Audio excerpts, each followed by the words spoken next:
का का नाही दिसत मुलांमध्ये जिंकण्याची भूक? पालकांनो, आपण मुलांना सगळं काही दिलं, पण संघर्ष नाही दिला.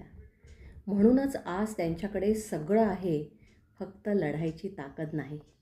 आपण त्यांचं आयुष्य सोपं केलं, पण त्याचवेळी त्यांची जिद्द कठीण करून ठेवली. सगळं तयार देताना आपण एक गोष्ट काढून घेतली, स्वतः उभं राहण्याची हिंमत. आपण त्यांना पडू दिलं नाही, म्हणूनच ते उभं राहायला शिकले नाहीत.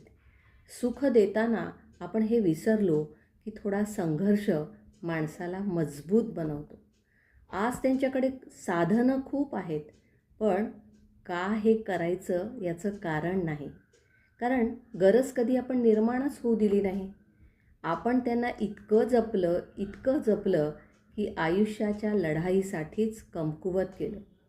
आपण त्यांना सगळं दिलं, पण स्वतःच्या आयुष्यासाठी जिंकण्याची भूक नाही दिली.